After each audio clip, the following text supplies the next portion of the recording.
Lansing.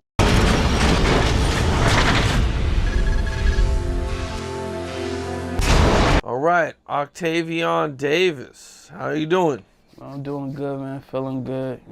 I just, I'm hype about this opportunity out of everything. So, I've been waiting for this all week. So, Man, that's what's up. Man, good you grinding, you doing your thing, you doing a lot of music. So we could just get right into your story and get to know you a little bit better and, kind of let the fans know where you're from, how you grew up, what it was like for you. I think you mentioned you're out of Michigan. Yeah, I'm from Lansing, Michigan. Lansing, Michigan is the capital of Michigan. Like, besides, we not really known for music yet, because that's what I'm trying to do, kick the door open. Because when you think of Michigan with music, you think of Detroit. Because Detroit been kicking our ass with music for so long. So it's like us people from Lansing trying to have something to say. So it's like when you think of Lansing, you think of Michigan State, college football, basketball, or Magic Johnson, or like Denzel Valentine, and that's it. You don't know nothing else about Lansing. Right. You born and raised there? Born and raised, yep. And what was it like for you growing up? I mean, it was tough, I would say. I mean, it's just like any other person that wasn't spoon-fed or nothing, like just, suffering a lot. So it was like it was tough growing up. You know what I'm saying? Like having a single mother, I got 3 brothers or whatnot, but they didn't live with us, but my younger brother lived with us, but we was just seeing a lot of things and, abuse, of course, or whatnot. But my outlet always was music, because I was one of those kids, instead of going outside, I would just watch like VH1 Soul, MTV Jams, every Wednesday, or Friday, like 106 and Park, back when they had the battles and shit. Like, that's how what I'm saying, that was my thing. And even then, when I was a kid, like, as a kid, like, I remember Mike Jones, the rapper, he came to our neighborhood, because I remember I was a little bitty kid, and I was in the crib, and my mom was, because she knew I like rap, so she was like, you want to see this rapper? I was like, yeah. So we go outside, it's a wolf pack of people, just, like, this before cameras and shit was out like that, and it's a wolf pack of people, and Mike Jones is on fucking livid fire right now, and he just standing across the street with a gray Chrysler with swingers, because we didn't know because back in the early 2000s, like where we from in the Midwest, it's more about spinners. Like, if you ain't had spinners, you wasn't a shit. So Mike Jones, he's standing right there, and all I hear is, back then they didn't know me, now I'm hot, they all on me. Then they just singing his songs, and then just the reaction of the woman and everybody, and right there, that made me want to be a rapper. Like, yo, this is what I want to do. I want to be a rapper. As a little 5, 6-year-old kid singing Mike Jones in our neighborhood, I was like, yo, this is what I'm gonna do. And seeing that you started rapping at the time, immediately? I didn't know what I was, doing, but I was just, running around making beats. And then on top of that, my second oldest brother, he used to get girls and shit. So he used to have me beatbox, and he used to be out there rapping for the girls while I beatbox and shit. So it was like, I kind of knew, like, this is what I want to do. You started off making beats? No, I was a rapper, but I could beatbox first. Like, you were beatboxing, okay. I was just, we be in school, I beat on the table or beatbox. I can't do that shit as good as I used to, because I kind of, you know what I'm saying? But, yeah, right there, that's what made me want to be a rapper. Then, like, my favorite rapper at the time was 50 Cent. So when 50 Cent, I thought 50 Cent was the shit. Like, I thought nobody could touch 50 Cent. Like, even when he came out with the shoes, the G-Unit shoes, like, that was the shit to me. Like, those shoes was better than Jordans and Nikes to me. Like, I begged my mom, I cried for my birthday, like, Mom, can I get some G-Unit? You know what I'm saying? I had I had the birthday cake, 50 birthday cake, the fucking, this little jumpsuits he used to have, and the shoes and shit. So 50 Cent was my major influence. This before I knew, because I'm from Michigan, because Eminem, he from Michigan, but I didn't never knew who the fuck Eminem was. You know what I'm saying? Because I thought he was black or something. You know what I'm saying? I thought Eminem was black. Like, anybody from Michigan gonna tell you that at first we thought, or where we from, or, my generation, we thought he was black. Cause not to get off track or nothing, but we thought, like, when I first hit Eminem, I said, who the black dude talking about killing his mama, burying his wife? Like, what the black dude talking about like that? Then, like, you know how we find out, like, whether it's Mexican, Chinese, Asian, us, we find somebody that could do something 10 times better than us, we just amplify that shit even more. Like, yo, this dude crazy. He a genius. You know what I'm saying? So when I found out that Eminem signed 50 Cent, I was like, yo, what the f? And then that's when I got into Eminem. You know what I'm saying? And yeah. But I don't want to get sidetracked. But yeah, I'm all over the place. But yeah. What? Oh my God, Was Eminem an influence on you also? Most definitely. I feel like he's the greatest. He's the greatest rapper of all time to me. He's up there with Pac and Biggie. You know what I'm saying? But I feel like besides, because they ain't here no more, and you know or Pac, Big, Eazy, you can't leave out Eazy because Eazy invented gangster rap to me. Ice-T and all those greats, but I feel like Eazy was a influence to me too. So you know, even with the swag, the Jerry curl, and just his business savvy and everything like that, like you can't leave out, because a lot of people when they make top fives, they always put Pac and Biggie, but they never put Eazy. And he played another reason why I wanted to move to LA, because I was a big Eazy fan. So I would put Eazy in there, Cube, of course, Dre, the whole NWA movie. But back to what we said, Eminem, yeah, Eminem's up there. I'd say after that era, the great eras of rap, Eminem had a crazy run too. You know, people, Eminem gets a lot of criticism, and they like to try to say that he's not like a top 5 Detroit rapper. Have you seen that? I seen that bullshit, and y'all need to quit that shit too. Y'all need to quit it. Y'all need to stop that bullshit, because y'all know that if y'all was in the same studio as Eminem, he would slice your ass like some, shred your ass like the shredder, like he would shred you. Y'all need to quit that shit. I be seeing that shit be pissing me off, and then I be seeing when I feel like people try to get their name back up, they be trying to diss Eminem, and y'all know y'all don't really want that type of stuff. I'm a fan, so it's like I be wanting him to say some shit, because he just came out with a track with the saying some shit about Game, because Game made a whole diss song. I'm a big Game fan too, you know what I'm saying? And if I was in the same room as Game, I would tell him like, you know you don't want that neither, you know what I mean? You know you don't want that, because Game, you good, better, but it's just, you gotta think, like y'all gotta think like the work that it took. Imagine being white in the 90s trying to come up being a rapper, like a white rapper already, because y'all talk about, racism, you know what I'm saying, but that's black was like, you don't want to hear no white rapper rapping, you know what I'm saying? Then y'all hear the shit that's coming out of his mouth, you be like, because you could go back and watch the little battles he used to have out here in LA in the 90s where he used to be putting people, you know what I mean? But I feel like Detroit people, they just hater nation. I feel like, I don't give a fuck if they see this or not. They hater nation. They got a thing where if they don't know Eminem, they'll try to exclude him from the top 5. Or Big Sean, we're going to exclude him from the top 5. Or if we don't know Cash Doll, we're going to exclude him from the top 5. And that shit ain't cool. That shit ain't fair. Eminem made Detroit worldwide known on another level. And by the greatness of Dr. Dre, seeing that vision, and because I'm not going to give Dr. Dre all the credit, but it's like, Dr. Dre, I'm going to give Dre the credit, but it's like, Dre knew how to put that magic on that shit and help it get to another level. You know what I'm saying? Because Eminem was already Eminem. Because if you go back and listen to the Slim Shady EP, he was on fire. He just needed that. That's just the same thing with me right now. Like, I don't really like to talk. I like the music speak for itself. You know what I'm saying? So it's like, I'm not really looking for help. But if I did have a Dre or somebody that's already on another level and they put that magic around that shit gonna go to another level that it's meant to go. You know what I mean? But that's why I said, like, people in Detroit, it's just, they like to do that. Yeah. Because it's Eminem. Sure. They don't like that. They don't like to face the fact that a white rapper can rap better than half of the niggas that's out. Better than the whole Detroit, let's say that. Whole Detroit. Name one rapper that's better than him. Not Insane Clown Posse, not anybody right now. No, in Detroit, they cannot fuck with Eminem. None. I don't see it happen. If you were involved in a car accident you were not at fault, listen to this. Insurance companies don't want you to know.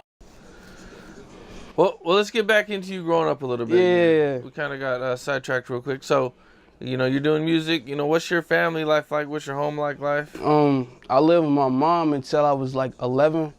And, you know, of course, living with my mom, you know, my mom, I'm not going to put no, I don't want to, I'm going to keep it real. I'm going to just say this. Like, sometimes you got young parents. It's different when your parents older and they mature, and it's different when you have teenage parents. My mom was a teenager when she had all of us. My youngest brother, my mom, she was 21 when she had my youngest brother. So by the time my mom got to 25, my mom didn't really get to enjoy life like that because she had us all young. So it's like growing up with a young teenage mom and going back to what she was going through and being a runaway from home and a whole lot of other shit. You know what I'm saying? It kind of put your mind in a different spot or whatnot. But I'm going to keep it at being like my mom, she tried. Like, I'm not going to sit up and say that she ain't make sure we ate every night. You know what I'm saying? We may not have lights in the house, or, you know, sometimes my mama negotiate with us. She be like, what you want, your present on Christmas or your birthday? We be like, we want it on Christmas. You know what I'm saying? Christmas, you know what I'm saying? Birthday, it's cool, because then we got to go back to school, because in Michigan it's different with the school shit. So, you know what I'm saying? But it was tough, and I never knew my father. Like, my father was a hustler in the street or whatnot, but I never knew him. You know, as a kid, people used to be like, yo, I know your dad or whatnot, but I was like, nigga, what the f- you telling me this shit for? I don't know. I don't even know what he looked like. I didn't know what he looked like till I was 21. I'm 22. You know what I'm saying? I'll be 23 in 2 weeks, but yeah, but back to what he's saying, it was rough, and, you know, just seeing a whole lot of stuff. But I could honestly say that, I mean, I don't take none of those experiences back, because, you know, it exposed me to a whole lot.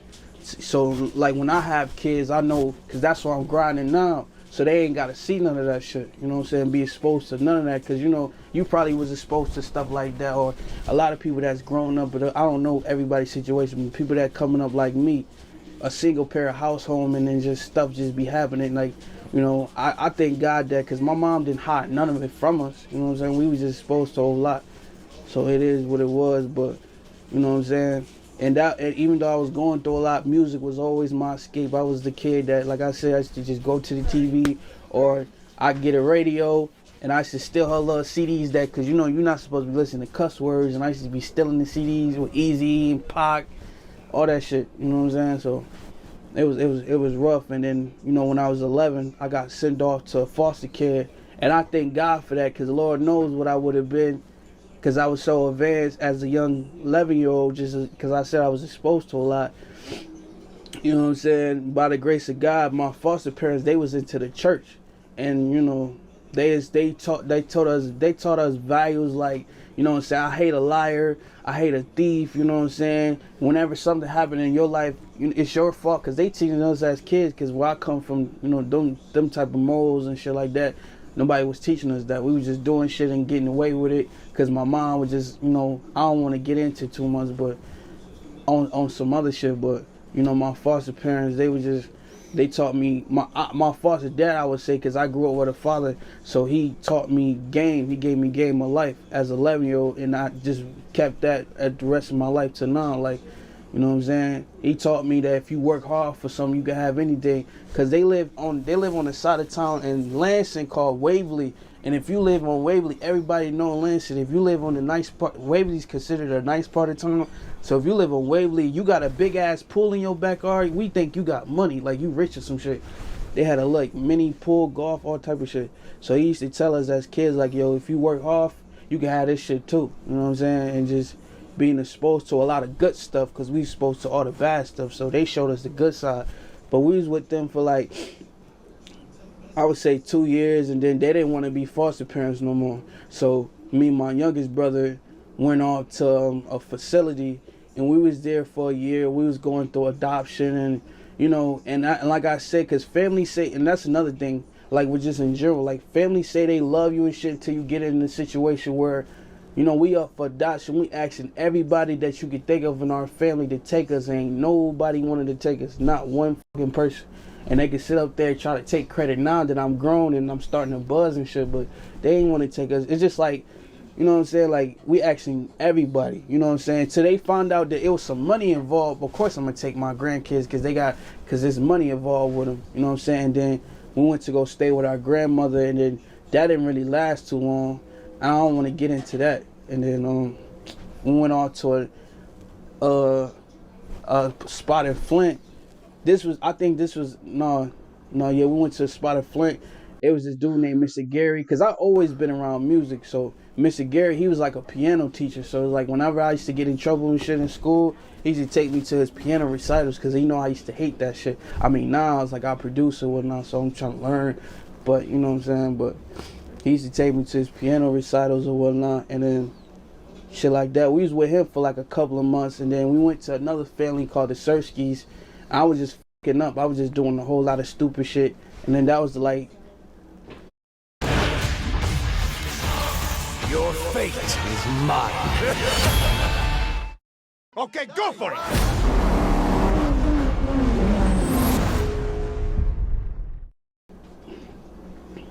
and I think, yeah, the Surskis, and then that didn't work out. So then my brother stayed with them, and then I went off to a residential facility. Residential facility in foster care terminology is like, it's like a home for kids and shit. Kids ain't got nowhere to go. So I was there for like 7 months, and then I went to a foster family back in Battle Creek, Michigan, with my brother was at, because that was the last foster home I was with my brother. Because then after that, I got separated, and then I was just running wild. That's because I now that as a grown man, I could simply say I was just angry. I was just angry at the world. I was just, these people, I was just taking advantage of the situation too, because I was like, I could do all this stupid shit, but if it was my mom probably f*** me up doing stupid shit, but you know what I'm saying? But yeah, I was just all over the place, and then going through juvenile, boot camp, just doing stupid shit.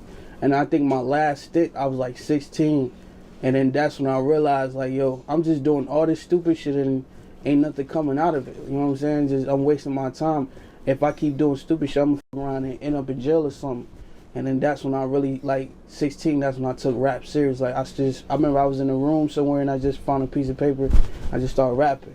And then that's around the time I reunited with my older brother, and I used to ask my older brother to go burn some beats for me. You know what I'm saying? Like, go home. I used to give him little blank CDs, and he used to, come back with beats on the blank CDs, and I used to just write to them shit. And then I remember my stepdad, my oldest brother, dad used to come up and visit me in a juvenile situation, and he used to ask me like, yo, what you gonna do when you get out of this situation? And I was like, yo, I'm rapping.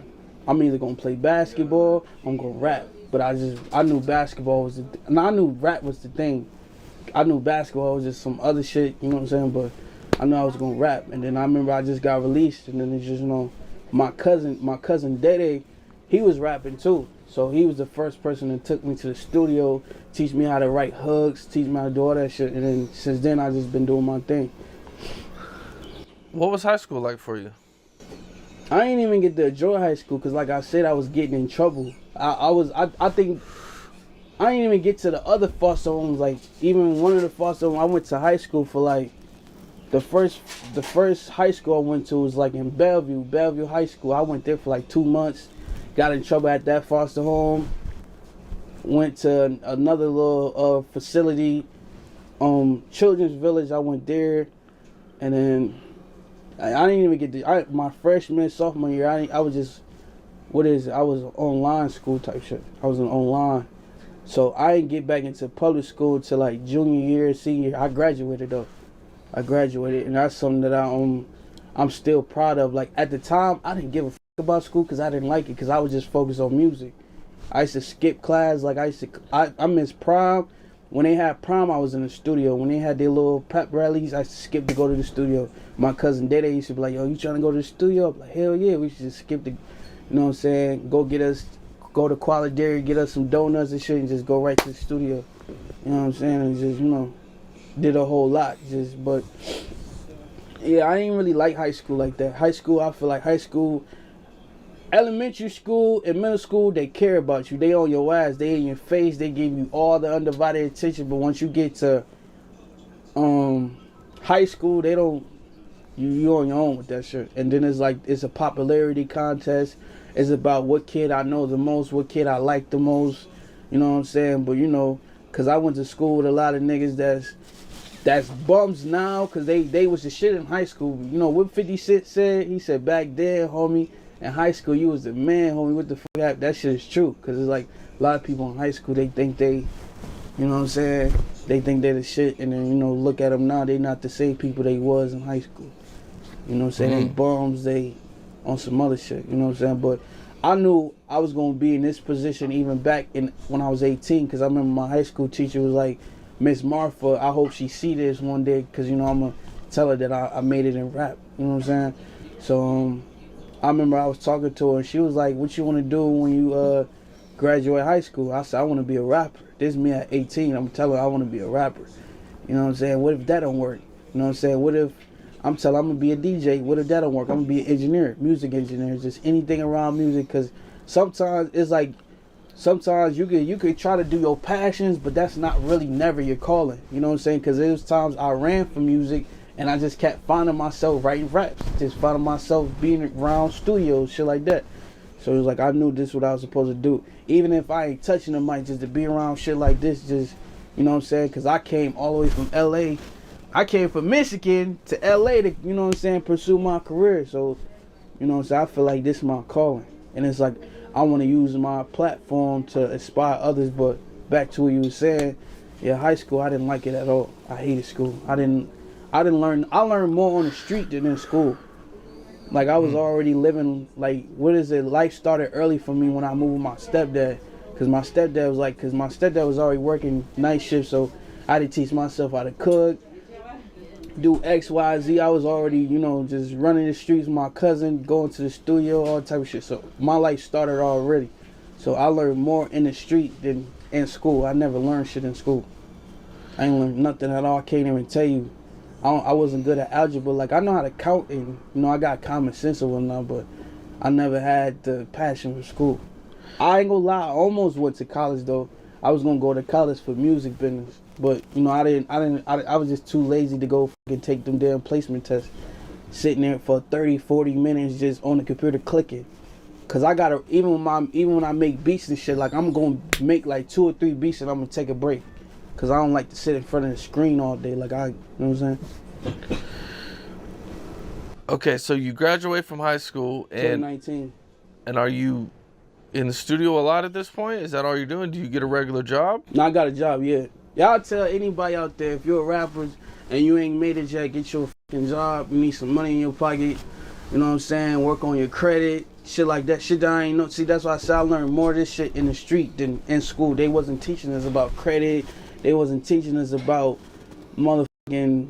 They was teaching us about. They was just setting niggas up for failure. Yo, you could go to college, but you gonna get in debt. You got all this other shit. I wasn't trying to do that. And then it's like I already didn't like school. And the only reason I wanted to go to college was to try to get somewhere with music. Anywhere I could get with music, I was gonna take that route. But it's like my mind, I'd rather just, you know. This is the best shampoo and conditioner for curly hair that I have ever tried. The shampoo has a super satisfying. You know what I'm saying? But yeah, get you a job. You know what I'm saying? Because you don't want to be out here. You don't want to be no broke rapper out here. And then shit like this, you got to fund. What was your job? My first job ever? Yeah. My first job ever, I worked at TJ Maxx. That shit was like, I was in high school still, so that was for 2 days. I worked there for 2 days and I quit. Why'd you quit after 2 days? It was just the hours. Like, because as soon as I get out the school, I got to go right there and just... And then it's like I was fortunate enough because I was in a foster care system. So I was fortunate enough, like, if I wanted a job, I didn't have to go fill out an application. They go get one for me. So my first ever job was at TJ Maxx, and it's like I had a job coach. So I'm doing, like, say for instance, you'd be like, you gotta lift the Sunny D. I got a job coach behind me talk about you gotta lift the Sunny D like this. You gotta do it like this, like making me madder than what I'm already is, because I really don't want to do this shit, but I need the money for the studio, because that's what I'm thinking. Like, I need the money for the studio, so I'll do it. You know what I'm saying? But she was just doing too much, and I just stopped showing up. I mean, she caught me at school. She was like, wait, so why you stop? You ain't answer my text messages? I couldn't lie, nothing. She was like, I was like, butt up. Like, I couldn't say nothing. She caught me, you know what I'm saying? But she did help me get another job, but this time I ain't had to deal with her. My second job ever was, I was a janitor. That shit was for like a half. And the funny thing about that, I didn't get paid for a whole month. I had to wait until the next month to get paid. And then as soon as I got my paycheck, I got fired on the way there. They fired me. So What'd they fire you for? they fired me. I can't even tell. I probably was rushing shit. I was just acting like I ain't gonna lie. I really wasn't doing shit. I was just trying to, like I said, I was just trying to get the paycheck. But you know what I mean. I think I probably got fired if I could recall, cause she gave me a chair with some screws. She wanted me to take all the screws out the chair. It's like a chair like that he's sitting in. It's like a chair like that, and my little lazy ass, I probably took like 4-5 screws out the chair and put it back in. And she was like, "You took you took the screws out the chair?" I was like, "Yeah," something like that. You know what I'm saying? But and then my other job, that's another thing too. I always had jobs, but I was losing them motherfuckers too. I had another job. It was in the middle of nowhere. Like they come get me from my house, but then they'd take me in the middle of nowhere by like a fire station, and we had to take the water hose. I think that's what it's called, the water hose off the top of the fire trucks, and put them on the little pumps and test them out. And then afterwards, we got to roll them back up and then put them back on the truck.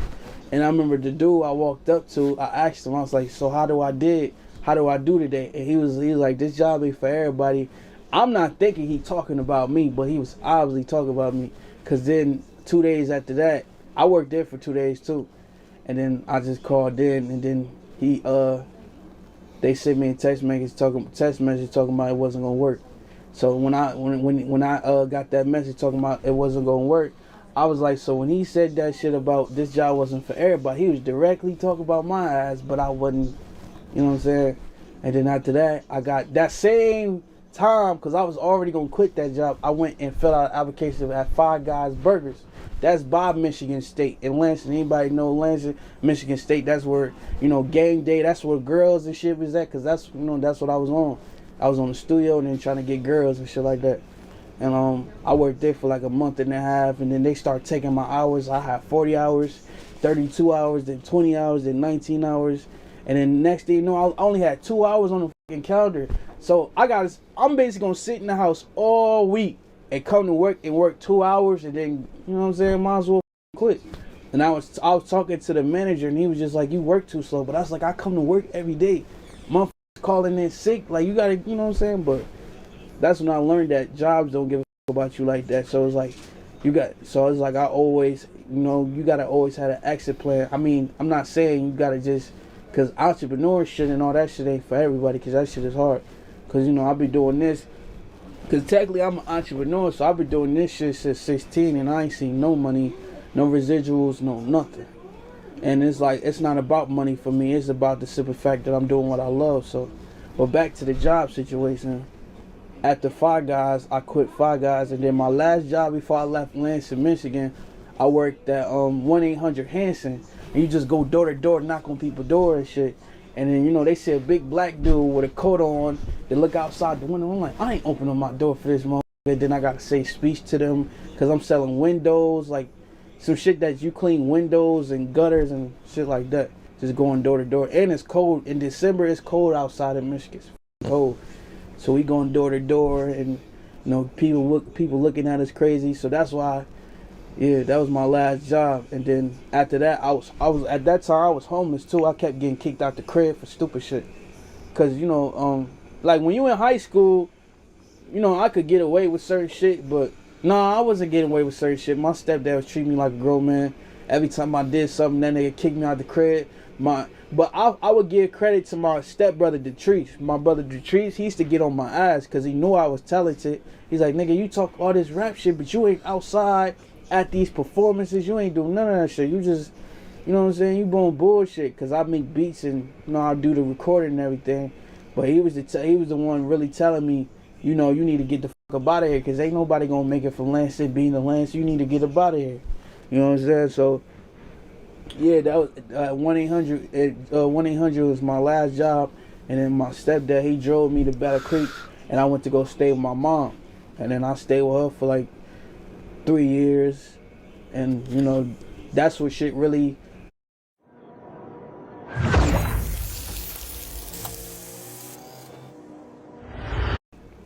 No, it was kind of rocky too. It was kind of rocky. And then what made me leave Battle Creek is when I got fired from my job, because they did me so fucking dirty. So I go in to clock in, and and everybody was saying hi to me, being nice and shit. Cause I was a janitor at a high school, Battle Creek Central High School. So I go up the stairs, about to do my job. They called me on the walkie-talkie. They was like, Octavian, we need you in the break room. So I go in the break room. They was just looking around on some funny shit, and I was like, yeah, I knew, I ain't gonna lie, I knew when I was walking down there, I said, yeah, I'm getting fired. Just know I'm getting fired. You know what I'm saying? They was bringing up my TikTok videos, my YouTube videos, because I used to just be posting motivational shit. I used to be up there talking in my videos, talking about I'm gonna quit this job, I'm gonna be a millionaire, I'm gonna blow up. I used to be saying that shit. And I used to be so passionate about it. You know, when you tell your dreams to people, because that's what they say, don't tell your dreams to people. You know what I'm saying? Motherfuckers be on some hating shit. Like one coworker told me, because I was gonna move to California. One coworker was like, you gonna move out there and be homeless and broke and bummy and shit. I mean, I ain't really take no offense to it. I just laughed at it. I was like, yeah, I mean, some of that shit was true, but you know, I hustled my ass out of that situation. But yeah, I went to the break room and they fired me. They made me give up the keys, and when I walked out, I said, I'm going to California. Just walked out. I ain't think too much of it.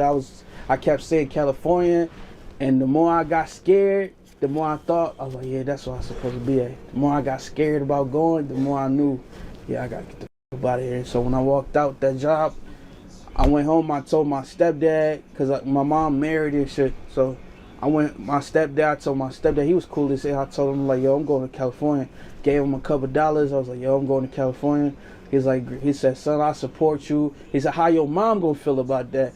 Of course, my mom gonna feel the type of way because I'm my son. You know, you going somewhere far from hometown, you know what I'm saying? So I just remember going. I got fired on Friday. I got fired on Friday. Saturday, I went to CVS to go buy my Greyhound ticket. Went back, packed all my shit, cleaned up the room, grabbed what I needed to grab, and I was out. By Sunday night, I was out. You mentioned seeing your dad for the first time at 21. No, I never seen him. I never knew what he looked like.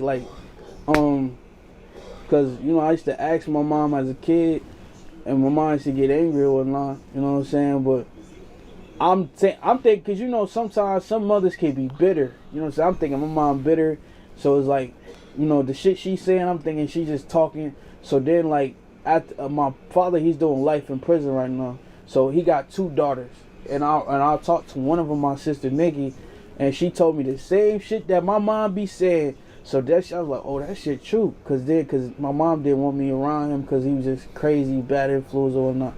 You know what I'm saying? But I talked to my dad before I went to prison. I told him I was gonna be, my words were to him that I was gonna be a lot better than him. I was gonna get way more money than him. I was gonna be more richer than him. I mean, I just said more money. I was going to be more famous than him, and I was going to be a rapper. I told him that. I told him at 20. I was 20, 21. I told him I was going to be a rapper. So when was your first time talking to your dad? Or my first time, real time talking to him, I was like a little kid, but to reconnect with him, because I kept asking my auntie Cookie, because that's his sister. So every time I used to talk to her, I was like, you got my dad number? You got my dad number? She was like, I give it to you, motherfucker. Take their sweet time. So my mom kept banging her line to the point she just gave the number, and I called him. The first couple minutes it was hell, because I was cussing him out, like, you know what I'm saying, you gotta, you know what I'm saying, but it turned good. We was talking like every day, and then next thing you know, I look up on the news, he killed somebody. So it was crazy. And then my mom downstairs, I don't give a f- she see this shit. She was downstairs just talking about it, you know what I'm saying, because my mom can be a gossiper sometimes, but you know, everybody else like, yeah, your dad at gym, like, and I'm talking to him on the phone. At first I talked to him first couple days in gym, but after I'm like, nigga, what the f do I gotta talk to you? What is there to talk about? What the f do you want from me? Like, I'm not about to be a nigga that's gonna sit on the phone every chance you get to let time go by, like you doing life. Like, I'm not about to do that. But you know, I talked to him. I was supposed to meet up with him, but shit, it just didn't happen. But right after that, that's when I got in contact with my sisters. You know what I'm saying? We all look alike in a way. That's funny. So, yeah. Okay. And now that you're out here, what are all you working on? Shit, I'm producing right now. I'm making music. just dropping content, just dropping bombs. I'm not the type of artist or person that like to sit up there and hold content. I mean not content. You know what I'm saying? Hold content for people. You know what I'm saying? So, I just I'm just dropping the ball. Like any exposure I could get, I'm taking it. Whether it's promo stories, hopping on stages, paying to open up for people, whatever I got to do to get that exposure, to get my brand to the next level. And it's good business, I'm with it. Because, a lot of times when you coming up, some people can be fake. You know what I'm saying? I've been scammed a couple times being out here. Just getting fed lies and, you know what I'm saying? You got to watch out for that shit. What is that old way saying, the Mike Lynn promises? You know what I'm saying? Because there's a dude at Interscope, he be feeding people promises. Like, it's an old saying in the What? How is that a flag? He landed on him after the sack. That's roughing the passer. What if he hit him high? It's an old saying in the book. Like with the game first album, he was talking about Mike Lynn feeding him fake promises. There's a lot of Mike Lynn's out here, so you gotta watch out for that. That not about good businesses. Is that charge you, and it's like, I don't mind getting charged, but it's like I wanna know it's good. It's gonna get me somewhere. So sometimes I'll be so desperate. Here, take the money. You know what I'm saying? And then around and get scammed. So I've been scammed a couple times out here. You gotta watch out for that when you're in the industry. And some people take your kindness for weakness, and you know what I'm saying, do you dirty out here. Yeah, I know what you mean. Music business, a rough business, cutthroat business. Yeah, and just moving to LA, just I was homeless for a minute. I was homeless for like 4 days. Sometimes for some people it's longer than that. Just my hustle, my drive got me off the street in 4 days. And I was like, if I'm gonna be homeless, I'm gonna be homeless in front of a record building. So I used to sleep in front of Capitol Records. I was like, I'm gonna wake up and just look at this building, because that's gonna be. And I used to fake A&R and shit. I used to walk, because I'm just trying to get my music out there. I used to fake A&R, and they was like, nah, you gotta go to Santa Monica to get an internship at Interscope and Universal and all that shit. And I used to just go to that building. They used to just shoot me away. And I used to just, I took my homie with him, and I just showed him where I used to sleep at and shit. Just like, I used to be right here. I was like, yo, I'm gonna get in that building one day.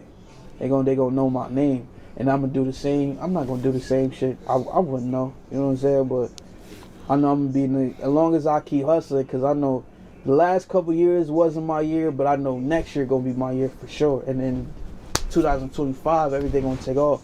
And then there's like this, the prices. What Fat Joe said yesterday, price ain't gonna be today's price. So it's like, you know what I'm saying? I'm all about good business etiquette first and foremost with anybody. So when you told me I needed to be here at a certain time, I was here. Made that. I told my homie, I was like, we gotta be here. You know what I'm saying? I don't give a how we gotta get there. We gonna get there. You know what I'm saying? We sat outside. We waited. You know what I'm saying? I'm all about good business etiquette, good business relationships, because it's like, everybody be talking this networking shit. I feel like the way they use networking, they should just change the world to just using motherfuckers.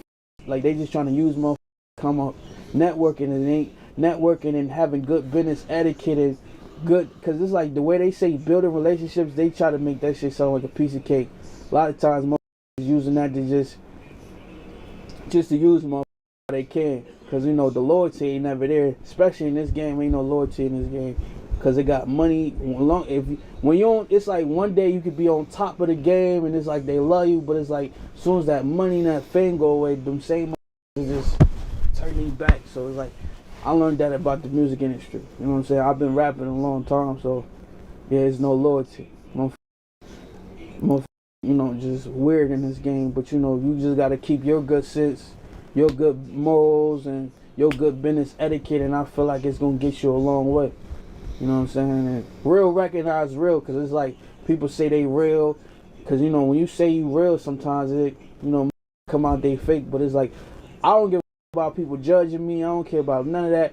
I just want them to see me for who I am, and it's gonna get to a point in time where they got nothing to do, they can't do nothing but respect me. You know what I'm saying? So that's what I'm out to do. You know what I'm saying? And I'm out to be the greatest. So it's like, I'm out to not just make a lot of money, but make an impact, stand for something. Cause it's like I came from none, and it's like I'll be damned if God give me a platform like this and I just use it and abuse it, and I don't want to do that shit. I wanna be up there with the Pacs, the Easies, and all those great people. You know what I'm saying? Like one day walk in, Capone got a picture of me and some shit. You know what I mean? Just I stood with Octavian. Look where he goes. You know what I'm saying? So I'm not trying to just make a lot of money. I do it's bigger than me. Cause I know it's a lot of people that was in my situation and they ain't never got a voice, and they may be doing life or prison. They may not never see the light of day, and I'm kind of speaking for those type of people. You know what I'm saying? Not just those, the homeless and all that shit. Man, well, that's what it is, man. What else? So what are you working on? You got any videos? I got like mixtapes I got a dropping? gang of videos. I got a gang of mixtapes. You know what I'm saying? What's dropping next? So right now, I got my newest mixtape. It's called F All Y'all That Don't Believe in Me. I mean, it may sound funny or odd, but that's how I feel. You know what I'm saying? It's a statement. It's just like it's a million people that's feeling like that too. F all y'all that don't believe in me. So I believe in me, but f all y'all that don't. You know what I'm saying? And it's like I think it got like 5, 6, 7 songs and shit right now. And then I just dropped this video. It's called I'm on a better path, and I'm just exposing all the fake shit that's going along. You know what I'm saying? Right now, I'm just talking about all the real shit. I can't talk about rich shit, talk about fucking bitches and all that crazy shit if I ain't really living like that. Are you met anybody since you've been out here? You worked with any big artists? Nah. Expedia, all your trip, all in one place. Download the app.